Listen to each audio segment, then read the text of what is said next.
ሞትን እየፈራን መኖር እንደሌለብን ቅዱስ ዮሐንስ አፈወርቅ ከ1500-1600 ዓመት አካባቢ በፊት የሚያስተምረው ትምህርት አለ።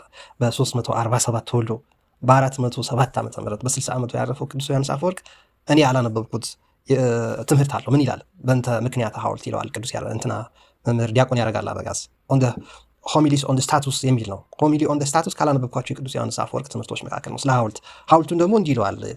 እንዲህ ያለው ይህን ትምህርት በሚያስተምርበት ጊዜ ስለ ሞት ማለት ነው በሚያስተምርበት ጊዜ የአንጾኪያ ከተማ ነዋሪዎች የንጉሱንና የቤተሰቦቹን ሐውልቶች ከመማረራቸው የተነሳ አፈራርሰው በከተማው እየጎተቱ ከቴዎዶሲዎስ ቀዳማዊ ጋር ተጣልተው ስለነበር ንጉሱ ደግሞ ከተማዋን አጠፋለሁ በማለቱ ህዝቡ በታላቅ ፍርሃትና ጭንቀት ላይ ስለነበረ ነው ቅዱስ ዮሐንስ አፈወርቅ በዚህ ክስተት ምክንያት ይህን ድንቅ ትምህርት ያስተማራቸው። ምን የሚለውን ሆሚሊ ኦን ስታቱ በእንተ ምክንያት ሐውልታት ይሏል ያረጋል አበጋዝ ተብሎ የተሰየሙት በሐውልቱ መፍረስ በተፈጠረው ችግር ሰሞን ያስተማራቸው ትምህርቶች በመሆናቸው ነው። ያላነበብኩት ነው። ሞትን ግን ለምንድን ነው የምንፈራው? በእውነት ሞት ያስፈራል። በተለይ ለክርስቲያን ተስፋ አይቆርጥም ነው የምንለው። ከክርስቶስ ጋር ነው እግዚአብሔር በፈጠራት ዓለም ነው የምንኖረው። አምላካችን እግዚአብሔር ነው የምንል ሰዎች ሞትን ለምንድን ነው የምንፈራው? በጣም ቆንጆ ቁም ነገር ስላገኘሁበት አጤሪራ ወይም አጠር አድርጌ የመምህር ዲያቆን ያረጋል አበጋዝ መድሎተ ጽድቅ ከሚለው መጽሐፉ የኔ ትምህርት አይደለም፣ የመምህር ዲያቆን ያረጋል አበጋዝ ትምህርት ነው። ትርጓሜውና ትንታኔው ሀሳቡን ከዛ ኦን ስታቱ ከሚለው ከሐውልቱ ዙሪያ በዛሬ እንግዲህ አስቡት በ347 የተወለደ በ407 ዓመተ ምህረት ያረፈ ሰው ብታስቡት ከ1600 ዓመት በፊት የኖረ ነው። ስለዚህ ይህ ትምህርት ከ1600 ዓመት በፊት የተሰጠ ነው እና ሞትን የምንፈራባቸው ብዙ ምክንያቶች አሉ ይላል። ግን አስፈሪ ስለሆነ አይደለም። በተለይ ለክርስቲያን ሞት አስፈሪ አለመሆኑን ቀጥሎ ያሉት የሚገርሙ በእውነት ብትሰሙ የምትጠቀሙባቸው ድንቅ ነገሮች አሉ። ሰሞኑን በእርግጥ በዩቲዩብ ላይ ልገኝ አልቻልኩም፣ በተለያየ ምክንያት ነው። እግዚአብሔር ይስጣት አንዲት ፕሮቴስታንት ቤተሰቤ የስልክ ወጪን ስለቻለችልኝ ከእሱ ጋር የተያዙ ደግሞ ወደፊት የታዘብኩት የኑሮ ውድነቱን የሚያሳየውን ነገር አካፈላችኋለሁ። ዛሬ በዛ አጋጣሚ ነው በተፈጠረው እኔም ማግዛት ነገር ስላለ እሷ በዚህ ያገዘችኝ፣ በዛ ለማግዛት ላገዝኳት ነገር ክፍያ ነው ይሄ። ስለዚህ በዛ ምክንያት ተከስቻለሁ ማለት ነው። ሞትን መፍራት የለብንም። በተለይ ክርስቲያን ከሆንክ የትም ሀገር ኑር፣ የትም መንደር፣ የትም ሰፈር ሁን፣ የትም ብሔር፣ የትም ሃይማኖት ያለበት ጦርነት፣ ረሃብ፣ ችግር፣ ውጥረት የሰፈነበት ዓለም ላይ ኑር፣ እንዴት ትፈራዋለህ? ክርስቲያን ከሆንክ ልትፈራው አይገባም። አሟጠህ ያልወጣልህ የዓለም ፍቅር ስላለ ነው። እግዚአብሔርን ብትወድ የሚለውን ልዩ ልዩ ትንታኔ ያለባቸውን ትምህርቶች ከዚህ ቀጥሎ አጠር አድርጌ ያሰማችኋለሁ። ሞትን የምንፈራባቸው ብዙ ምክንያቶች አሉ ይላል ቅዱስ ዮሐንስ አፈወርቅ። አስፈሪ ስለሆነ ግን አይደለም። ሞት በክርስቶስ ተገድሏል። ሞት በክርስቶስ ተወግዷል።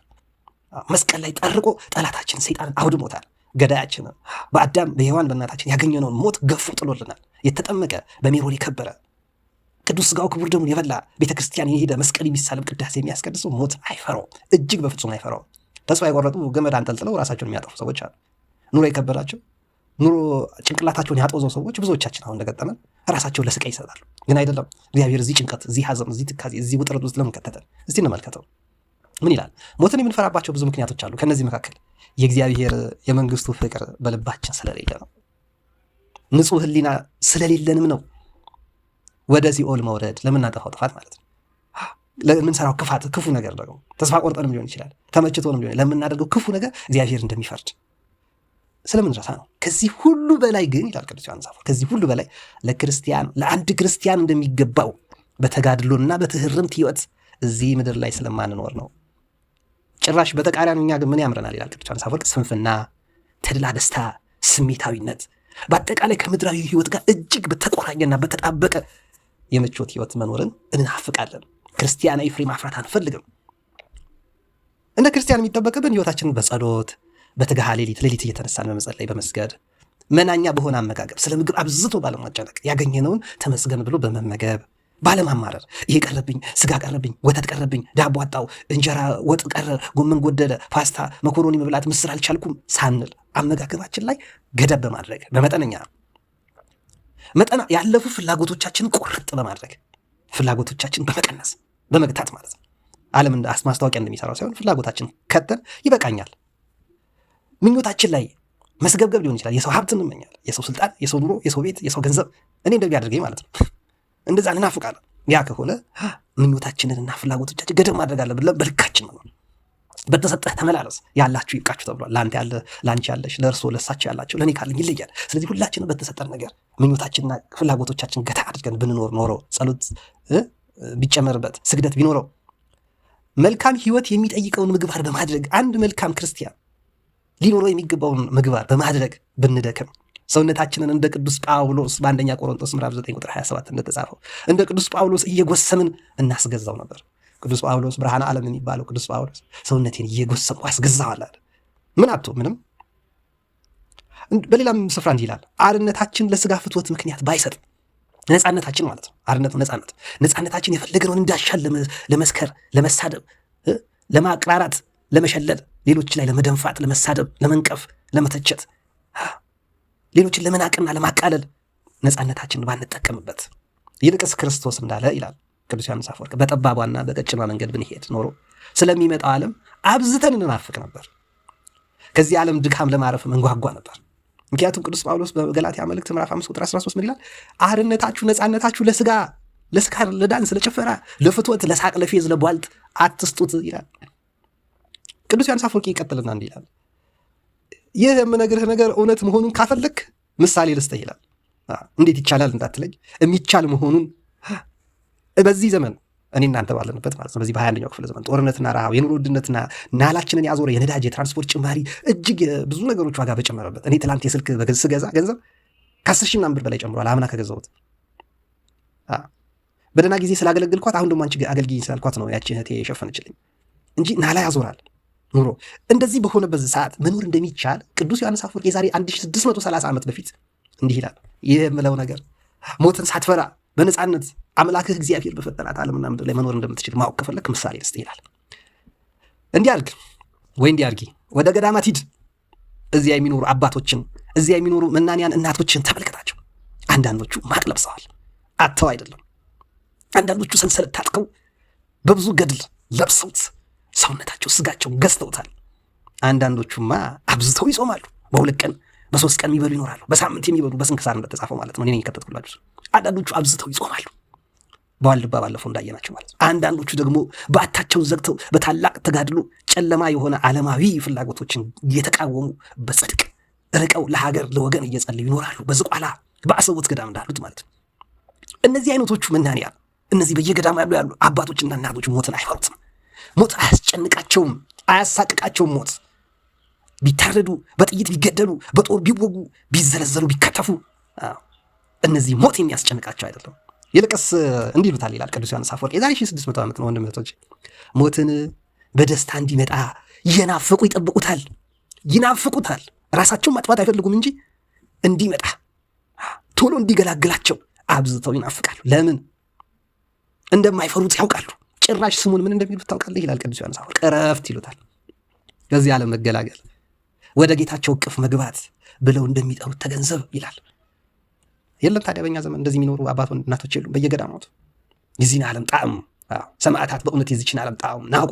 ደማቸውንም ስለ መንግስተ ሰማያት ስለ እግዚአብሔር ብለው አፈሰሱ። ስለ መንግስተ ሰማያት መራራ ሞትን ታገሱ ይላል። ለምን? እግዚአብሔር ጋር መኖር ከዚህ ዓለም ጣዕም ይልቅ እንደሚሻል ስለሚያውቁ። ይቀጥላል ወንድም እህቶችና አጠር አድርጌ ለመጨረስ ሞክራለሁ። በመልካም ምግባር የሚኖር አንድ ክርስቲያን፣ በመልካም ምግባር እየኖረች ያለች አንዲት እህት፣ አባት ወይም እናት ሊሆን ይችላል። ማንም ሰው በመልካም ምግባር የሚኖር በተጋድሎና በትህርምት በተዓቅቦ የጸና በጾምና በትጋሃ ሌሊት የሚኖር ሰውነቱ ገድልና ትሩፋትን ያስለመደና ተጋድሎ እያበዛ ያለውን እያካፈለ ለጎደለው እየለመነ ለወገኖቹ፣ ለቤተሰቦቹ፣ ለዘመዶቹ፣ ለልጆቹ እያሰበ እየጸለየ ከዚህ ዓለም ድካም ያርፍ ዘንድ የመውደቅ ስጋትና አደጋ ወደሌለበት ምንም አይነት እንቅፋት ወደማይገኝበት የጸጥታ ወደብ ወዳለበት የሕያው እግዚአብሔር አዳራሽ ይደርስ ዘንድ የተዘጋጀለትንም የክብር አክሊል በእርግጠኝነት ያገኝ ዘንድ ሞትን ይናፍቀዋል። በመልካም ኑሮ የሚኖር ሰው፣ የሚጾም የሚጸልይ በትህርምት የሆነ ሰው፣ ሰውነቱ በገድል ያበረታ ሰው፣ ተጋድሎን ያበዛ ከዚህ ዓለም ድካም ያርፍ ዘንድ የመውደቅና ስጋት ወደሌለበት ጭንቀት ወደማይገኝበት የጸጥታ ወደብ ወደ ሆነው የእግዚአብሔር ሰላም ወደ ነገሰበት ብርሃኑ ክርስቶስ ወደ ሆነበት ዓለም መሄድን ይናፍቀዋል። ወደዛ መሸጋገሪያው ደግሞ ሞት መሆኑን መልካም ሰው ያውቃል። እግዚአብሔር ይላል ቅዱስ ዮሐንስ አፈወርቅ፣ የመጨረሻው ነጥቦች ናቸው። እግዚአብሔር በዚህ ዓለም አድካሚና አስቸጋሪ ህይወትን የሰጠን መከራውና አለመመቸቱ የሚመጣውን ዓለም ነው እንጂ ይቅርታ፣ መከራውና አለመመቸቱ፣ ስግብግብነትና ጭንቀቱ፣ የኑሮ ውድነት፣ ውጣ ውረዱ፣ እንግልቱ፣ ስደቱ፣ ጦርነቱ፣ ረሃቡ፣ ችግሩ፣ ይሄ ገጠመን በዘመናችን ያለው ሁሉ የሚመጣውን ዓለም ህይወት በረከት እንድንናፍቅ እንዲያደርገን አይናችንን እንድንገልጥ ልቦናችንን እንድንከፍት ዙሪያችንን እንድንቃኝና ይሄ ችግር የሌለበት የት ነው የት ሄጄ ልተንፈስ የት ሄጄ ልገላገል የምንለው እንደምትችልም የእግዚአብሔር ወደብ እግዚአብሔር ያለባት ሰማያዊት ዓለምን አትናፍቅም። እሷን ታዲያ ለመናፈቅ ተስፋ መቁረጥ ነው። ክርስቲያን እኮ ተስፋ አይቆርጥም። ይህን ጭንቀትና ችግር የሰጠን ያችን የእግዚአብሔርን ሰላም እሱ የነገሰባት ሞት የማይሰለጥንባት ክፋትና ነውር ስደትና ርኩሰት የሌለባት ፍቅርና ሰላም ትዕግስትና ደህንነት ብቻ ያለባት የእግዚአብሔርን መንግስት እንድንናፍቅ እዚህ ውስጥ ከቶናል ይላል። ብዙ ሐዘን፣ ብዙ አደጋ፣ ብዙ ፍርሃት፣ ብዙ ጭንቀት ይሄን የመሳሰለው ኮተት ሁሉ የሰፈነው በሁሉም አቅጣጫ ከቦ እያስጨነቀን በዚህ ዓለም ህይወትና ፍላጎት በጥቅ የተቆራኘን ከሆነ እናሳዝናለን። ይህ ሁሉ ስጋትና ጭንቀት ወጥሮን ቤት ለመስራት ንብረት ለማከማቸት ይመቸኝ ይድላኝ ልደሰት የምንል ከሆነ እጅግ በጣም ምስኪኖች ነን። ይህ ሁሉ ጦርነት፣ ይህ ሁሉ ረሃብ፣ ይህ ሁሉ ችግር እያለ ሰው እየተሰቃየ እኛ በዚህ ሁሉ ሐዘንና ፍርሃት ጭንቀትና አደጋ መካከል ምቾት የምንናፍቅ ከሆነ በእውነት እናሳዝናለን ይላል። ጭራሽ ታዲያ ቢደላን ኖሮ ቢመቸን ኖሮ ከዚህ ዓለም አደጋዎች አጣብቂኝ ነፃ ብንሆን ችግር ባይኖር ጦርነት ባይኖር ረሃብና ጭንቀት ኑሮ ውድነትና ስደት ባይኖር ኖሮ ዓለምን ወንድም እህቶቼ እንዴት ነበር የምንናፍቀው? ከዚህ በላይ እንወደው ነበር ማለት ነው። ከዚህ በላይ እንሰግድ ነበር ማለት ነው። ለዚህ አጭር ዕድሜ እንዲህ ከተስገበገብን በዚህ ሁሉ ጭንቀትና መከራ ውስጥ ወንድም እህቶቼ ለዚህ ዓለም ፍቅር ጥብቅ ብለን ድራፍት እየጨለጥን ቢራ እያንጋጋን ልብስ እየቀያየርን ፋሽን እየተቀመጣጠልን በዚህ ሁሉ ችግር ውስጥ መኪና እየለዋወጥን ሀብት እየቀያየርን ተመቸን ደላ ነው ብለን ምንኖር ከሆነ እንደው ይህ ሁሉ ችግር እውነት ወንድምቶች በእውነት ቅዱስ ዮሐንስ አፈወርቅ እኮ እየወቀሰ ነው። ይህ ሁሉ ነገር ትንሽ ገለል ብሎልን ቢሆን ኖሮ ዓለማውያን ሆነን ልንቀር ነበር ማለት ነው። ስለዚህ ክርስትናችን ውሸት ነው እንዴ? ይቀጥላል ቅዱስ ዮሐንስ አፈወርቅ የመጨረሻውን ሐሳብ እንዲህ ይላል። ስለሚመጣው ህይወትማ ምንም የምንጓጓው የምንናፈቀው ነገር አይኖርንም ነበር ማለት ነው። በዚህ ሁሉ ሐዘን ውስጥ እየተደሰትን የምንኖር ከሆነ ስለሚመጣው ዓለም ትንሽ ቢመቸን ኖሮ ምንም አናስብም ነበር ማለት ነው ይላል። ዕብራውያን የሚባሉት እስራኤላውያን ግብፅ ጫ እያቦኩ ጡብ እየሰሩ እንዲጨነቁና ያንን ሁሉ ችግር እንዲደርስባቸው ያደረገው እግዚአብሔር የፈቀደላቸው መከራውን እንዲደርስባቸው በፈርዖናውያን ግፍ እንዲሰቃዩ የፈቀደው ከጭንቀታቸውና ከመከራቸው ክብደት የተነሳ ግብፅን እንዲጠሏት ክፋቷን እንዲጸየፉ የነጻነት አምላክ የሆነው እግዚአብሔር አምላካቸው እንዲያስቡት ርስት ከነዓናቸውን እንዲናፍቁ ለአብርሃም የተገባለትን ቃል ኪዳን እንዲያስቡ ፍላጎታቸውን እንዲመረምሩና መለስ ብለው ወደ እግዚአብሔር እንዲጮሁ ነበር ወንድም እህቶቼ። አዎ ለጊዜው ጮኸዋል። ለጊዜው ሙሴ ተልኮላቸዋል። አሮንም መጥቶላቸዋል። ቅዱስ ዮሐንስ አፈወርቅ ትምህርቱን እዚህ ጋር ያጠቃልላል። መደምደሚያ ይሄን ይላርገው። አሮንን ልኮላቸዋል። እስራኤላውያን በእርግጥም ከመከራ ከችግር የሚያወጣቸው ሙሴ አሮን አግኝተዋል። በበረሃ መና እየፈለቀ መና እየወረደ እየዘነበላቸው እንደ ዝናብ ሳያበስሉ ሳይጋግሩ ሳይጨነቁ ሳያቦኩ ሳያስፈጩ ከሱቅ ሳይገዙ እግዚአብሔር እያዘነበ 40 ዓመት ያን ትውልድ በበረሃ ውሃ እያፈለቀ ከጭንጫ ላይ እየመገበ ቀን በደመና ሌሊት በብርሃን እየመራ በነ ቅዱስ ሚካኤል አጋዥነት አወጣቸው። ነገር ግን ትንሽ ቆይተው ጣዖት አምላክ የሆኑ ትንሽ ቆይተው ሙሴንና አሮንን ናቁ፣ አቃለሉ፣ ተጸየፉ። ትንሽ ቆይተው እግዚአብሔር ለሙሴ የሰጠውን 10ቱ ትእዛዛትን ጽላቱን ታቦታቱን አቃለሉ። የግብፅ ሽንኩርት የግብፅ ምስር ይሻለናል እግዚአብሔር ከሚያወጣው ከሚሰጠን መና እግዚአብሔር ከጭንጫ ላይ ከሚያፈልቅልን ውሃ ከእግዚአብሔር እንጀራ ከእግዚአብሔር ውሃ ይልቅ የፈርዖን ድግስ የግብፃውያን ጭቃ ማብካት እዛ መርመጥመጥ ይሻለናል። እግዚአብሔርም ምኞታቸውን አልከለከላቸው። 600 ሺህ ሆነው የወጡትን በበረሃ እንዲቀሩ አደረጋቸው። ኢያሱና ካሌብን ብቻ እስራኤል እንዲገቡ አደረገ። የታመኑበትን እውነተኞቹን እግዚአብሔርን ተስፋ አድራጊዎቹን የተደረገላቸው የሚገባቸው ንጹሐን የሆኑትን ብቻ እስራኤል ከነዓን እንዲደርሱ አደረገ። ወንድም እህቶች ዛሬ የሚሆነው ቅዱስ ዮሐንስ አፈወርቅ ይህን አስተማረን። መምህራችን ዲያቆን ያረጋል አበጋዝ በአማርኛ አስቀምጦት የነበረውን ቀመር አድርጌ ለእናንተ አቀረብኩላችሁ። ዛሬ ሞት ያስፈራል። በእርግጥም ያስፈራኛል። እኔ ራሴ ስራ ፈት ምንም የሌለኝ ሲሆን ግን ከእናንተ በላይ ነው የምመኘው። ከብዙዎቻችሁ ከእናንተ በላይ ላይሆን ይችላል። ከብዙዎቻችሁ በላይ ግን የተሻለ ህይወት ምናፍቅ ሰው ነኝ። በጣም ኩራታችን በዚህ በድህነቴ ላይ ኩራቴ፣ ራስን ከፍ ከፍ ማድረግ፣ መመጻደቅ፣ ንቀት፣ ምቀኝነቱ፣ ቤተሰቡን ማቃለል፣ ከጎረቤት ጋር መነካከሱ በእውነት ትንሽ ቢመቸኝ ትንሽ ቢደላኝ ትንሽዬ መንገዶች ቀና ቢሆኑልኝ ኖሮ ገነት መንግስተ ሰማያትን በፍጹም አልናፍቅም። አሁንም እንናፍቃለን ወይ ነው ዋናው ነገር። ይህ ሁሉ ችግር እየደረሰ ይህ ሁሉ መከራ ውስጥ ዓለም ታመሳያለች። ቤተሰቦቻችን ወንድም እህቶቻችን ይህ ሁሉ ችግር እየደረሰባቸው እኛ እንዴት ነን? አንተ እንዴት ነህ? አንቺ እንዴት ነሽ? ሞትን የሚፈራ አስፈሪ ስለሆነ አይደለም። በእርግጥ ቅዱስ ዮሐንስ አፈወርቅ ነው የእግዚአብሔር የመንግስቱ ፍቅር በልባችን ስለሌለ ነው። ንጹህ ህሊና የለንም፣ አላገናዘንም። ለምናደርጋት እያንዳንዷ ክፋት ርኩሰትም ደግሞ እንደምንጠየቅ ወደ ሲኦል ልንገባ እንደምንችልም አላስተዋልም። ለክርስቲያኖች ለአንድ ክርስቲያን መኖር እንደሚገባው በተጋድሎ በትህርምት በጾም በጸሎት ቤተሰቦቻችን ወንድም እህቶቻችን በምንችለው እያገዝን በማንችለው እየጸለይን ከስንፍና ህይወት ከተድላና ደስታ ከስሜታዊነት ከፈንጠዝያ ከቧልት ከሴራና ከነውር ከርኩሰትና ከሌብነት ከዘፋኝነትና ከመዳራት ከመልከስከስ ርቀን በጸሎት በትጋሃ ሌሊት ምግብ በመመጠን ፍላጎቶቻችንን በመገደብ የምንኖር ከሆነ ሞት አያስፈራም። ሞት ለክርስቲያን አያስፈራም። ክርስቲያን ራሱን አያጠፋም። ነገር ግን በዚህ ምድር መኖር እንዳለበት ሁሉ ተፈቅዶለታል። ያውቃል ክርስቲያን ሁሉ ተፈቅዶለታል። ግን በልክ ነው የሚኖረው፣ በመጠን ነው የሚኖረው ለማለት ነው። የሰማነውን እግዚአብሔር አምላካችን ለጽድቅ ለሕይወት ለፍሬ ያደርግልን።